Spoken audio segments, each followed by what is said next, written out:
کمسن بچوں کو زندہ درگور کر دیا جاتا تھا۔ فوت شدہ شخص کے مال میں عورتوں کو شامل کر کے ان کی تقسیم عمل میں آتی تھی۔ غرض یہ کہ عورتوں کو جنسی تسکین، شہوت رانی اور ہوس پرستی کا ذریعہ مان لیا گیا تھا۔ حضور صلی اللہ اسی تاریخ دور میں حضور صلی اللہ علیہ وسلم کو بھیجا گیا۔ آپ اپنی آمد کے ساتھ ہی عورتوں کو ان کی حقیقی حیثیت عطا، ان کی کھوئی ہوئی حیثیت عطا فرمائی اور عورتوں کو عفت و عصمت کی محافظ چادر سے نوازا، اور خواتین کے سلسلے میں بڑی وضاحت کے ساتھ ان کے حقوق بیان کیے۔ فرمایا، اسلام نے کہا کہ عورت اگر بیٹی ہے تو تمہاری عزت ہے، اگر بہن ہے تو تمہارا ناموس ہے، اور اگر بیوی ہے تو تمہاری زندگی کی ساتھی ہے، اور اگر ماں ہے تو تمہارے لیے ان کے قدموں تلے جنت ہے۔ حضرات، اسلام ہی کی دین ہے کہ جس نے حجاب کی شکل میں عورتوں کو عزت و عفت کی اور عفت و عصمت کی چادر عطا فرمائی، جس کے ذریعے سے ہوس پرستوں کی ہوسناکیوں اور نفس و شیطان کے پجاریوں کی ناپاک نظروں کو بند کیا گیا، اور عورتوں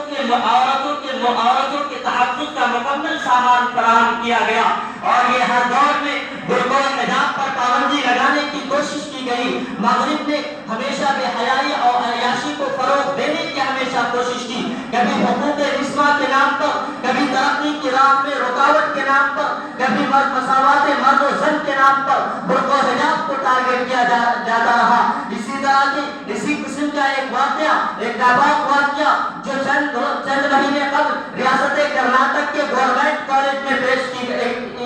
عمل میں آئی، اور عورتوں سے کہا گیا کہ لڑکیوں سے مسلم باحجاب لڑکیوں سے کہا گیا کہ اگر تمہیں اس کالج میں تعلیم پانا ہے تو تمہارے لیے یہاں کے نظام اور یونیفارم کو فالو کرنا ہوگا، جس کے ذریعے حجاب برقع حجاب پر پابندی ہوگی۔ لیکن قربان جائیے سلام باحجاب اور باہمت لڑکیوں پر کہ انہوں نے اس آیت پر عمل کرتے ہوئے یا ایھا النبی قل لازواجک وبناتک ونساء المؤمنین یدنین علیہن من جلابیبہن ذلک ادنی ان یعرفن فلا یؤذین وکان اللہ غفورا رحیما پر عمل کرتے ہوئے انہوں نے کالج کے باہر ہونا تو گوارا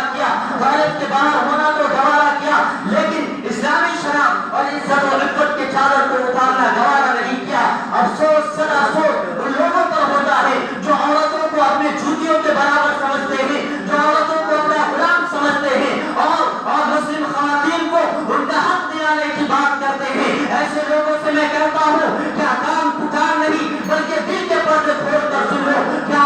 دل کے پردے کھول کر سن لو کہ جو عزت اسلام نے عورتوں کو، جو عزت اسلام نے بخشی ہے، جو حقوق اسلام نے فراہم کیے ہیں، جو عزت اور جو مقام و مرتبہ اسلام نے دیے ہیں، تم دوبارہ جان لے کر کے آ جاؤ، کیونکہ عورتوں کو حقوق ادا نہیں کر سکتے۔ جہاں کو فیض و رحمت کا سرا انعام دیتا ہے، بھلائی کا ہر ایک انسان کو پیغام دیتا ہے، صرف بھارت نہیں دنیا کے ہر گوشے میں عورت کو ہر ایک مذہب سے اونچا مرتبہ اسلام دیتا ہے۔ ماشاء اللہ، الحمدللہ رب العالمین۔ ماشاء اللہ۔